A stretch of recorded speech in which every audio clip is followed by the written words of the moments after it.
की बात चल रही है। आखिर लोग क्यों इतने हाहाकार में, इतने आक्रोश में क्यों दिख रहे हैं? एक लेडीज भी बोल रही है नर्मदा बचाओ आंदोलन के बारे में। इतना पुराना ये विवाद है और आज लोग इतने आवाज उठा रहे हैं। हालांकि इस बात पर बहुत हमेशा चर्चा में रही है। नर्मदा बचाओ आंदोलन हमेशा लोगों के बीच चर्चा का विषय रहा है और आज लोगों को जंतर मंतर आना पड़ा है इसके विवाद को लेकर। आपको बता दें कि नर्मदा विवाद आंदोलन पुराना तो है ही, साथ साथ ये 3 प्रदेशों को जोड़ता हुआ आंदोलन है। अब यहाँ पे सारे इनके कार्यकर्ता हैं, इनसे हम बात करते हैं कि आखिर क्या है, आखिर ये क्यों आवाज उठा रहे हैं। आपका नाम क्या है? मैं डॉक्टर सुनीलम हूँ, जन आंदोलनों का राष्ट्रीय समन्वय का एक नेशनल कन्वीनर हूँ, समाजवादी समागम का नेशनल कन्वीनर और किसान संघर्ष समिति का मैं नेता हूँ, उसका कार्यकारी अध्यक्ष हूँ।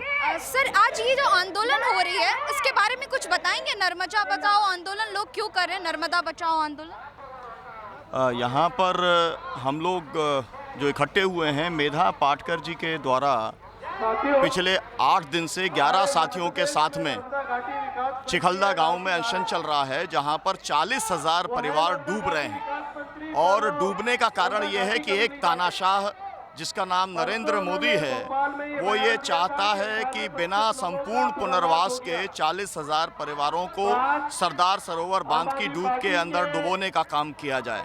हम लोग केवल एक ही बात चाहते हैं कि देश के सर्वोच्च न्यायालय ने जो निर्देश दिया था कि संपूर्ण पुनर्वास होना चाहिए, और संपूर्ण पुनर्वास के लिए उन्होंने कहा था कि उसका मतलब ये है कि जो आज का उनका जीवन स्तर है उससे बेहतर जीवन स्तर होना चाहिए। हम वही चाहते हैं, लेकिन सरकार सुनने को तैयार नहीं है।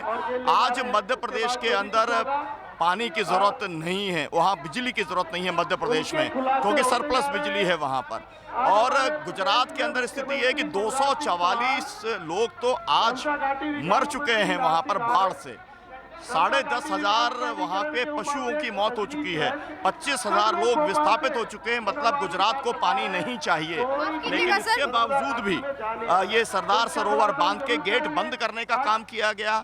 और पुनर्वास के नाम पर जो कुछ भी वहाँ पर बनाया है 88 पुनर्वास स्थल, वो पूरे मुर्गी के जो दड़बे होते हैं उससे भी बदतर है। एक परिवार के लिए 10 बाई 12 का अगर टीन शेड खड़ा कर दिया जाए और उससे कहा जाए कि तुम्हारा परिवार यहाँ रहेगा, जो परिवार की संख्या 12 से 15 है, जिसके अंदर की जानवर 12 से 15 हैं, वो कैसे 10 बाई 10 के कमरे में रह सकता है? और आज अगर उनके आप मकान देखेंगे तो कई जगह पर आपको बड़े अच्छे शहरों के मकान भी उसके पीछे दिखेंगे। इतनी संपन्नता नर्मदा घाटी के अंदर है, उसको पूरी ख़त्म करना चाहती है ये सरकार। उसके खिलाफ हम लोग यहाँ पर उपवास कर रहे हैं।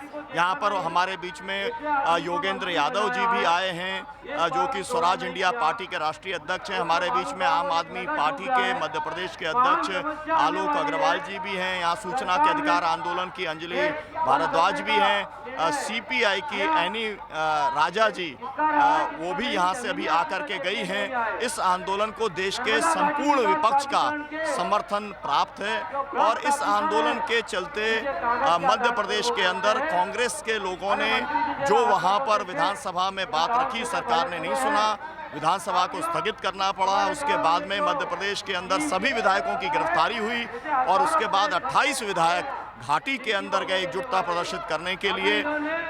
मेधा पाटकर जी की जान खतरे के अंदर है। हम चाहते हैं कि मुख्यमंत्री और प्रधानमंत्री तत्काल चिखलदा जाएं, मेधा पाटकर जी से बात करें, सर्वोच्च न्यायालय के निर्देशों का पालन करें, 40,000 परिवारों का पुनर्वास करें। बड़वानी के पास छोटा सा गांव है कुंडिया, छोटी कसरावत का ही एक फलिया है, वहाँ का रहने वाला हूँ और किसान परिवार से। सर, मेरा सवाल आपसे ये है कि आप 32 सालों से इस आंदोलन में हैं, तो मैं ये जानना चाहती हूँ कि इसकी शुरुआत कहाँ से हुई और किस मुकाम तक आपने इस आंदोलन को लाया है अभी तक? ये जो शुरुआत हुई है वो इंदिरा गांधी जी जब प्रधानमंत्री थी, तभी मोरारजी देसाई गुजरात के नेता हुआ करते थे। उन्होंने आवाज़ उठाई थी और 530 फीट का बांध उनको चाहिए था, क्योंकि ये पूरा परियोजना जो है वो 1946 में अंग्रेज बना के गया था। और उसके बाद जो ऊंचाई को लेकर गुजरात और मध्य प्रदेश और महाराष्ट्र में जो विवाद था, तो गुजरात हमेशा से राजनीतिक तौर हो या आर्थिक दृष्टि से भारी पड़ता गया और इसकी ऊंचाई जो है 455 फीट की फैसला करवाया। इंदिरा जी ने ट्रिब्यूनल अवार्ड गठन किया था और वो ट्रिब्यूनल अवार्ड ने अध्ययन किया और वो अध्ययन पूरे भी नहीं हुए, उसके पहले मोरारजी प्रधानमंत्री बन गए और देसाई जी ने ट्रिब्यूनल को कहा कि आप इसको फाइनल करो। तो 530 की उनकी मांग थी समंदर लेवल से, लेकिन ट्रिब्यूनल ने अब देखिए इसमें अध्ययन जो होना था सबसे पहले कि विस्थापन कितना होने वाला है, उसकी क्या व्यवस्था, उसका मास्टर प्लान, वो कुछ नहीं था। दूसरा उसके साथ साथ नदी में मिट्टी जो भरेगी उससे क्या प्रभाव पड़ेंगे, कुछ नहीं। Seismological surveys, archaeological surveys, catchment area treatment, command area treatment और तो और पर्यावरणीय जो नुकसान होने वाला है उसका कोई आकलन नहीं। 455 फीट पे दबाव डाल के फैसला करवाया, लेकिन ट्रिब्यूनल ने जो घूम के भ्रमण करके जो पूरे बिंदु निकाले उसमें 36 अधिकार विस्थापित परिवारों को दिए।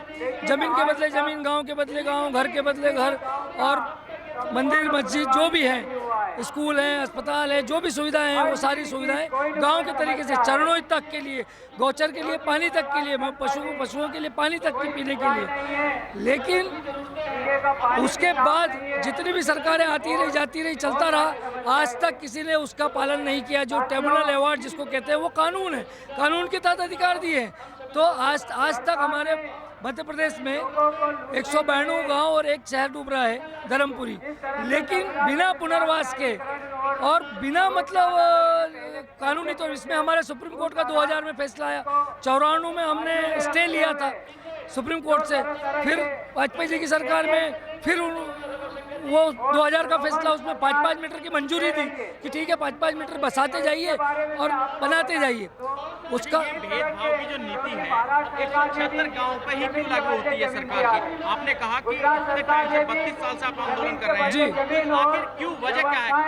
कौन सी आबादी उस गाँव में, मतलब 176 गाँव में रहती है, वो थोड़ा बताएं। देखिए उसमें जितने भी गांव हैं नर्मदा माँ के किनारे हैं, तो वहाँ सबसे पहले तो गांव के किनारे, नर्मदा नदी के किनारे मछुआरे समाज रहता है। उनकी अपनी संस्कृति है, उनका अपना अधिकार है नदी पे। वो अपनी, जब गर्मियों में पानी कम होता था तो खरबूज तरबूज की खेती करते थे, उनके पास पट्टे हैं, वो किसान हैं। उसके बाद कुम्हार है, जैसे ईंट बनाने वाले लोग हैं, या छोटे दुकानदार हैं, मजदूर हैं, भूमिहीन जो खेतिहर मजदूर हैं, किसान हैं, सभी का एक पूरा संयुक्त गांव है, बसते हैं। और उस गांव में एक अपनी संस्कृति है, अपने तीज त्योहार हैं नर्मदा माँ के किनारे। क्योंकि एशिया का सबसे पहला किसान जब चिखलदा में अभी भूख हड़ताल चल रही है, अनशन चल रहा है, वहाँ जन्मा है और बहुत पुराना इतिहास है नर्मदा माँ का। 6 करोड़ 50 लाख वर्ष पुराना उसके अवशेष हैं, उसके सारे उनके सबूत हैं। उसके बावजूद भी इतने भरे पड़े गाँव को पूरी तरह से नष्ट कर देना बिना पुनर्वास के, जबकि कानूनी अधिकार है। आज तक सरकारें, मध्य प्रदेश अभी वर्तमान सरकार तो ये कर रही है कि इन्होंने हमारा 2000 का फैसला, उसके बाद सर्वोच्च न्यायालय का 2005 में फैसला आया, फिर भी प्रधानमंत्री ने बिना सर्वोच्च न्यायालय की अनुमति लिए 17 दिन हुए प्रधानमंत्री बनने को, 17 मीटर की मंजूरी देके बांध को बना लिया, गैर कानूनी तरीके से बनाया, ट्रिब्यूनल अवार्ड का उल्लंघन भी किया और सर्वोच्च न्यायालय की अवमानना भी की, और साथ साथ में पानी गेट लगा दिए, पानी भरने के लिए तैयारी कर ली। पानी को आप कहाँ तक ले जाएंगे? इसमें अभी जो हमारे भाई बहन बैठे हैं, मेधा बहन और बाकी भाई बहनें भाई लोग अनशन पे, अनिश्चितकालीन अनशन पे, तो हमारे गांव में सब जितने लोग बचे हुए हैं, कुछ लोग गए हैं बसावटों में, लेकिन बाकी जो भरे पूरे गांव हैं वो सब गांव के लोगों ने ये तय किया है, किसानों ने, मछुआरों ने, कि पानी आएगा हम पानी में समा जाएंगे, माँ ने पाला है, माँ में मिलना है, हम लोग डूब जाएंगे लेकिन हटेंगे नहीं जब तक हमारा पुनर्वास नहीं होता। और सर्वोच्च न्यायालय से भी हम अनुरोध करते हैं, माननीय सर्वोच्च न्यायालय हमारी माई बाप है, अगर केंद्र सरकार, राज्य सरकार मान लो गलत दमन कर रही है तो आप इसको 8 तारीख के पहले ही, क्यों नहीं आज ही सुनवाई हो, आज नहीं तो कल आप सुनवाई करके और बाकी का जो है रास्ता निकाल के इसका समाधान होने तक पानी भरने से बंद करें, स्टे दे और गेट खुलवा दे, और जब स्थापन हो जाए उसके बाद आदेश करके पानी भरो और हमारे लोगों के अधिकार दिलाएं। यही हमारा अनुरोध है और वो तुरंत होना चाहिए और तुरंत होना चाहिए।